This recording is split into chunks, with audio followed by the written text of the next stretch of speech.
Hello, my name is Brandon Johnson. I'm a senior solution architect at Red Hat. Today, though, I'm going to present on an open source virtualization project that I am very passionate about, oVirt. oVirt is the upstream open source project to Red Hat virtualization, and I've had the pleasure of working with this product with my customers for over 8 years. You can find more information about oVirt at oVirt.org or Red Hat Virtualization at redhat.com. You can also find more information on my blog at open-tech.net. If you have more specific questions, please feel free to email me or reach out to me on Twitter or Telegram. oVirt is a management solution for managing KVM, and it utilizes several other open source projects: Ansible for automation, Spice for VM console access, libguestfs for manipulating virtual disks, and Patternfly for its UI/UX design elements.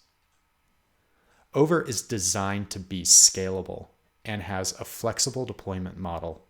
Automation is a first-class citizen for managing and maintaining the platform, and it has built-in capabilities that are huge cost uplifts with proprietary competitors such as resource scheduling and balancing, security, HA and DR, and software-defined networking. Today, we are going to focus on the deployment models of oVirt and demonstrate how to install a simple environment.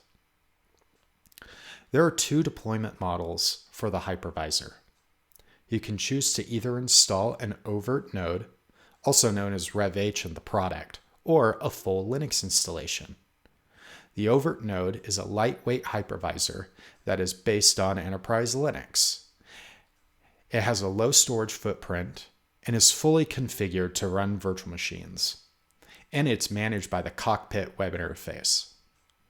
The full hypervisor is either a full RHEL or CentOS node that has a larger storage requirement, but it's more flexible. The Rev Manager, or the oVirt engine, will configure the host for use for virtual machines. And if you want to manage the host with the cockpit web interface, you will need to install it and configure that manually. When deploying the oVirt engine or the Rev Manager, you have 2 deployment options. First is a standalone deployment, which means the oVirt engine is running on a bare metal system or an external virtualization infrastructure. HA will need to be configured manually when using this model. The hosted engine deployment is my preferred method of installation. This method installs the oVirt engine as a virtual machine in the environment it will manage.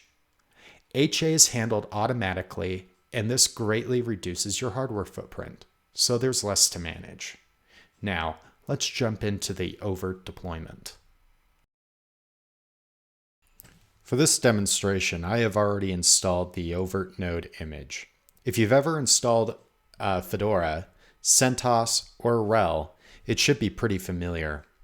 After you install the oVirt node, open a web browser and go to the cockpit interface to begin the installation. After you log into Cockpit, it'll automatically take you to the installation page. You'll notice 2 options: the hosted engine deployment, which we'll be doing today, and hyperconverged deployment. The hyperconverged deployment will configure the disks on your host for virtual machine storage using GlusterFS. I will create another video demonstrating the installation of that deployment model at a later date.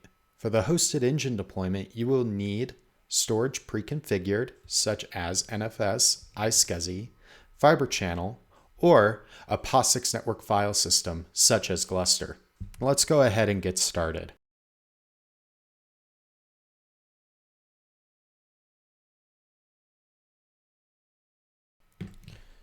The oVirt hosted engine virtual machine is going to need a few prerequisites, one of which is a fully qualified domain name. For this demo, I configured a free IPA server to provide DNS services as well as authentication services for this environment. I already pre-configured DNS with the FQDN and the IP address that I want to use. So I'm going to set the FQDN.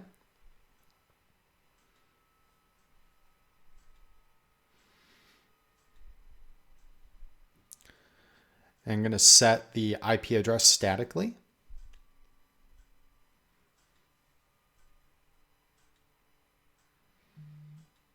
And I'm going to add my free IPA as the DNS server.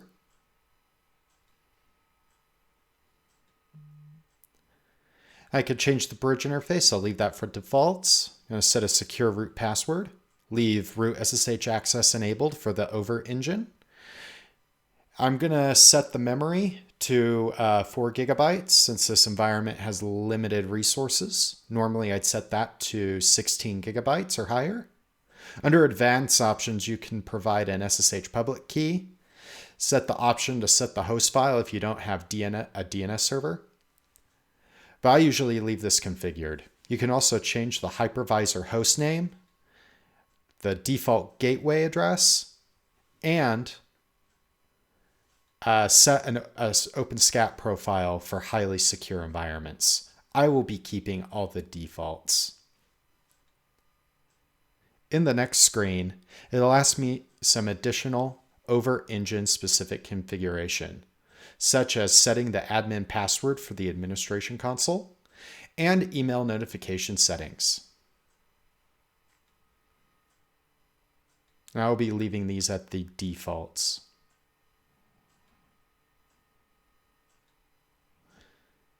Before we begin the deployment, let's verify the configuration. Everything looks good, so let's move on to the next step. In the Prepare VM phase, the oVirt installation will configure the oVirt engine VM with all the parameters we just specified. This will take several minutes to complete.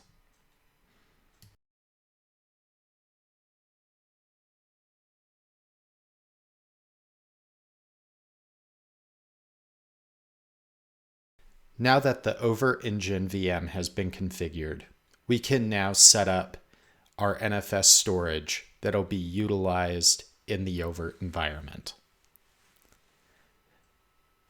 So here we'll specify our storage type.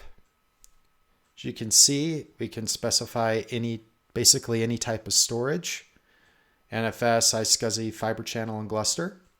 Here I'll specify the storage connection, in this case our NFS export.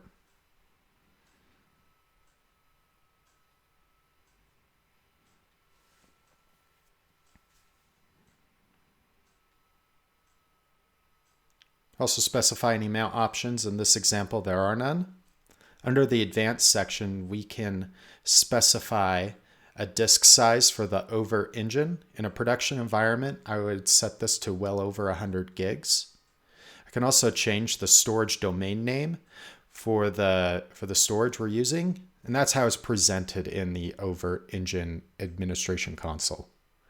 We'll take a look at the storage configuration. Everything looks good. Let's go ahead and finish this deployment up.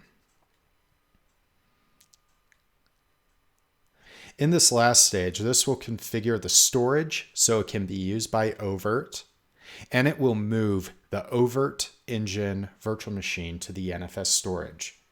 This will take several minutes depending on your network speed, and when this is done, we will go look at the completed environment.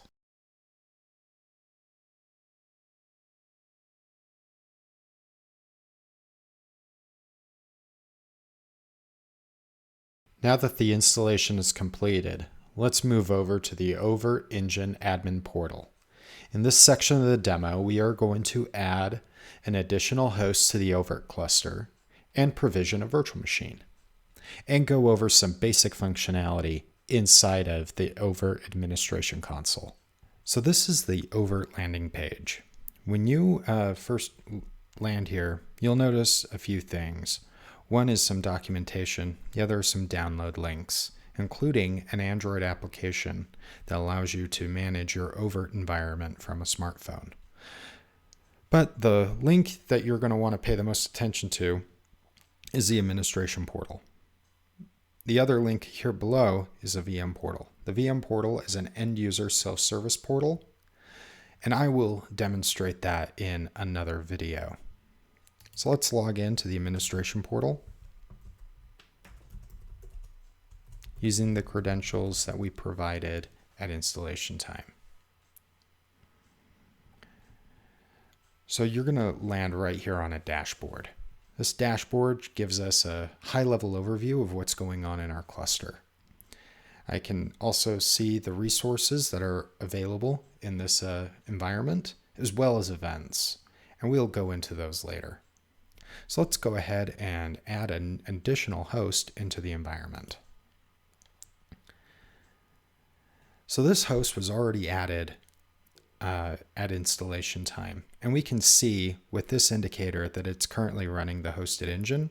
I can see that it's up. I can see that it's running one virtual machine, which is the hosted engine, as well as the current memory, CPU, and network utilization. Now, I've already provisioned an oVirt node for the second hypervisor for this environment, so let's go ahead and add that. So first I'm going to give it a name, and I usually make this name the same as the host name, but this could be whatever you want it to be. The host name can be the DNS name or the IP address of the host. And if I'm using a non-standard SSH port, I need to change the SSH port, and I need to provide it with root credentials. And I can either give it a password or an SSH key. The other thing I want to be able to do is I want this host to be able to run the hosted engine. So I'm going to tell the oVirt engine to deploy that capability onto this host. And this is going to give me a warning that I have not configured power management for this host. That's because this host does not have power management capabilities.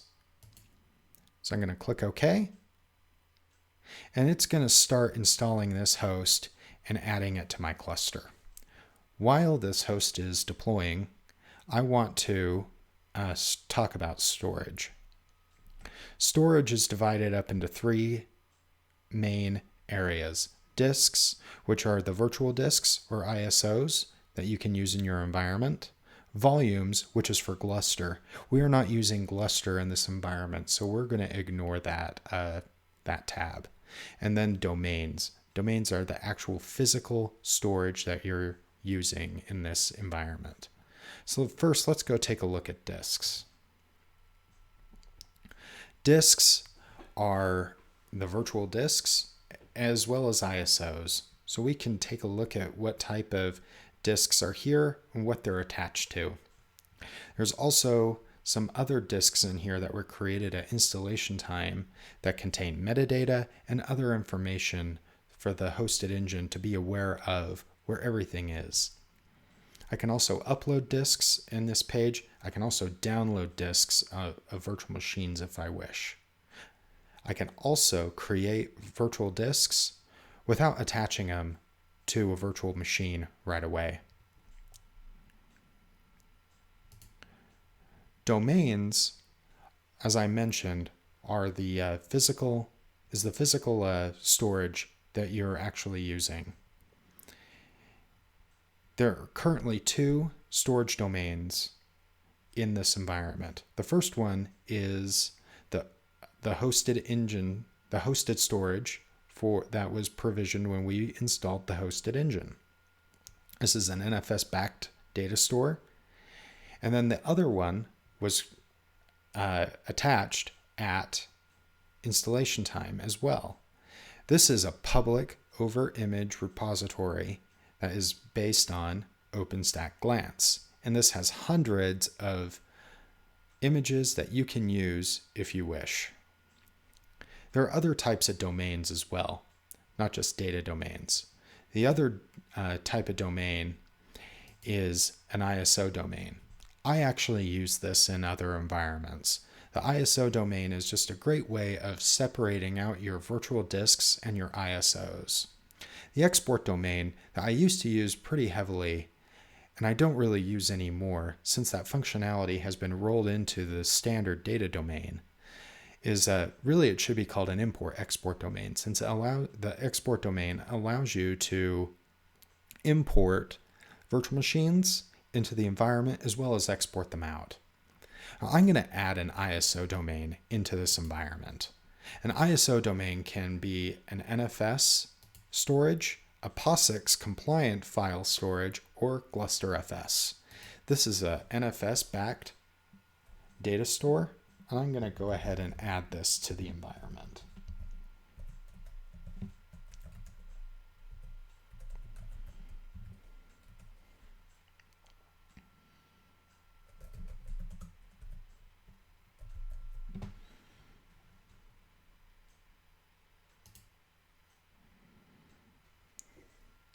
So I need to go into here and actually attach it to the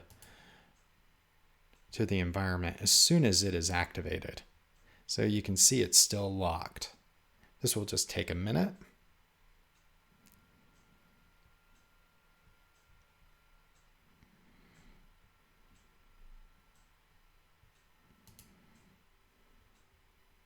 All right, now that it's activated, I can actually use this ISO domain, and I have several ISO images that I can use to deploy virtual machines into this environment. So let's go take a look at the host we just added to the cluster. It was added successfully, and we can see with this grayed out crown indicator that it can run an oVirt engine. Now let's go deploy our first virtual machine. So this is the virtual machine screen, and there are several indicators here, very similar to the host indicator. I can get the current status of my virtual machine at a glance. I can also create a snapshot. I can migrate this VM. What this will do is it will allow me to live migrate a virtual machine from one host to another, or from one storage source to another. I can also do all the power functions that you would expect. Now let's go ahead and create our first virtual machine. So I'm going to give this virtual machine a name.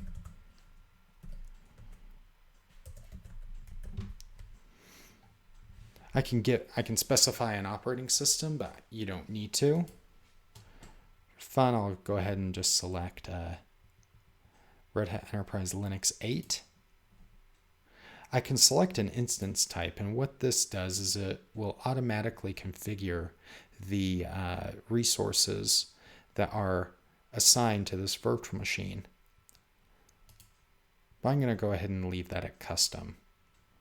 There are other things you can do here, such as add a description, any comments. I can also specify that this virtual machine is stateless. This isn't exactly very useful when you're first creating a virtual machine, but it is really useful for VDI use cases, especially kiosk use cases.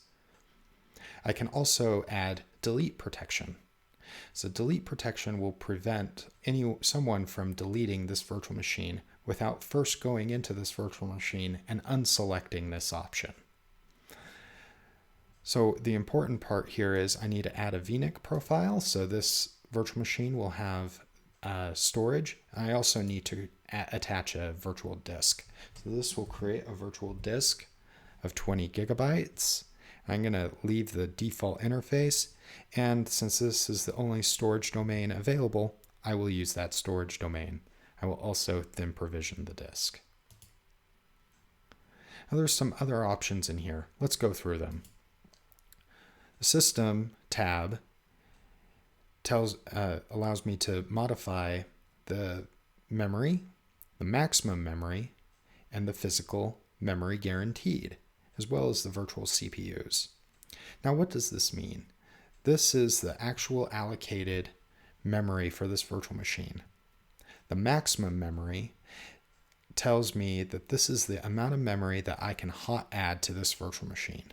And the physical memory guaranteed tells me that this is the amount of memory that is guaranteed on the physical host for this virtual machine. Under console, I can specify a different graphics protocol. I usually leave this at Spice and VNC, but I'll get into all these options in another demo. I can also specify what host I want this running on. I can also select if I want this machine to be highly available. Now what this does is it tells the oVirt engine that it needs to reserve space for this virtual machine on another host, so that if a host fails, it'll restart that virtual machine on another host. And then another important one in here are affinity labels. Affinity labels basically tell the oVirt engine not to allow one virtual machine that conflicts with another. So if you have two virtual machines that cannot run on the same host, you will need to apply an affinity rule to this. Now let's go ahead and click OK. And now we have our first VM. Now we need to install an operating system on it. To do that, I usually select this one runs option. Once I do that, I can specify that I want to attach a virtual CD-ROM, and I'm going to select the CentOS Stream ISO. I can also say I want to start this in pause mode, but I don't want to do that. I just want to change. I might want to change the boot sequence so it immediately boots into the ISO. And I can also specify other options as well. And I'm going to tell it to roll back this configuration after the reboot. So I'm going to hit OK. The virtual machine will start up, and then we're going to access the console.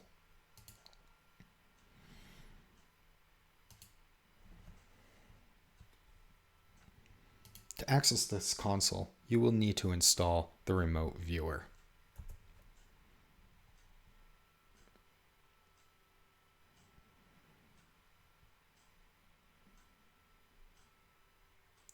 So I'm going to install this virtual machine, and we will come back and we will look at this virtual machine, and I will also update it, and then we will prepare it to become a template.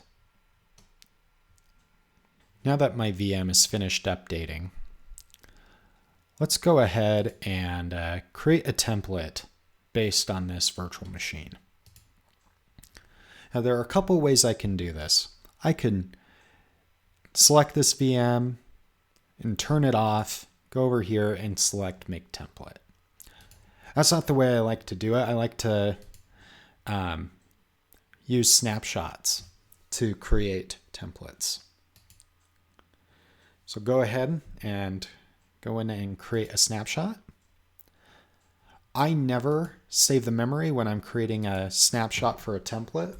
So let's go ahead and create the snapshot for our template.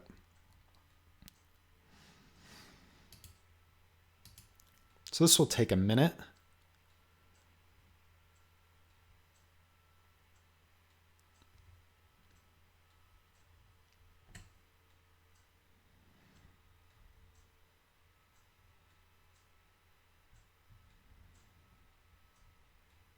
All right, now that that is done, we can go ahead and make our template. So to make a template, just click the Make Template button, give it a name.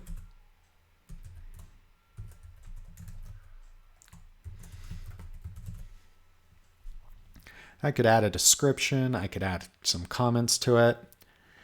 And if I had additional templates, I could create a subversion of that template. This is great for virtual desktop infrastructure using pools, and I'll get into that in the next tutorial. And I can change the permissions for the template, copy the VM permissions if they're different than global, and I can also seal the template. Sealing templates is not yet supported on RHEL or CentOS 8. It's only supported on CentOS 7 and lower, or RHEL 7 and lower. So I'm not going to select this option. So I'm going to go ahead and create the template based on this snapshot.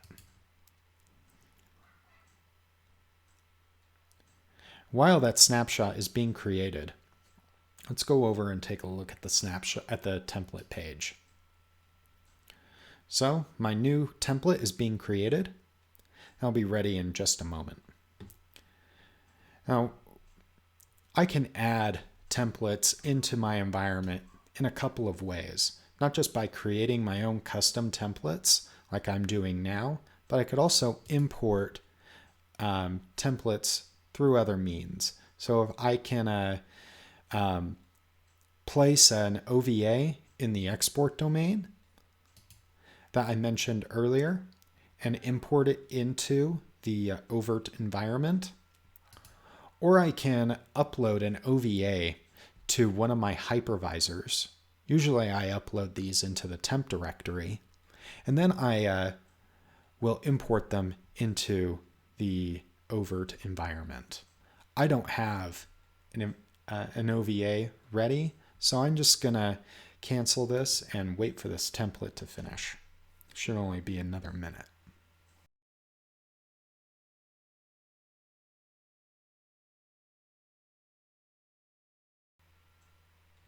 All right, that template just finished.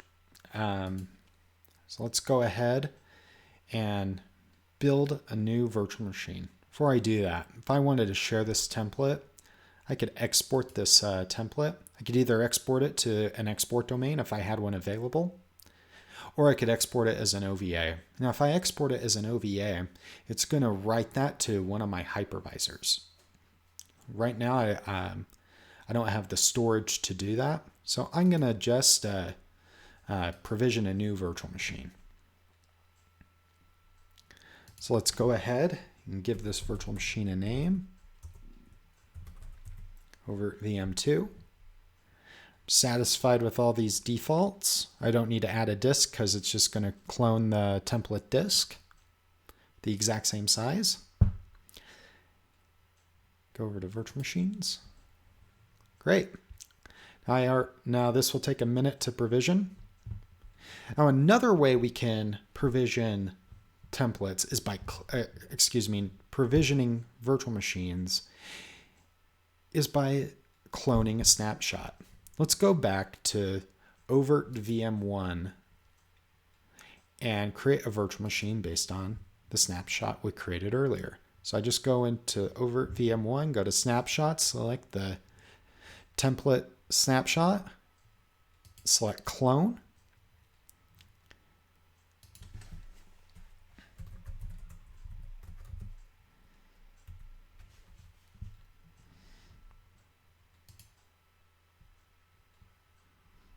Hit OK. Now I'll have another virtual machine based on that snapshot here in a minute. So in this tutorial, you learned how to install a basic oVirt cluster. I also showed you how to install and configure a virtual machine.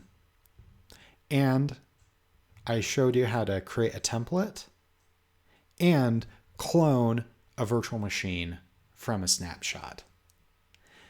I thank you very much for your time. Please let me know how you like this video, and I'll be creating additional tutorials around oVirt and other open source projects here in the near future. Thank you.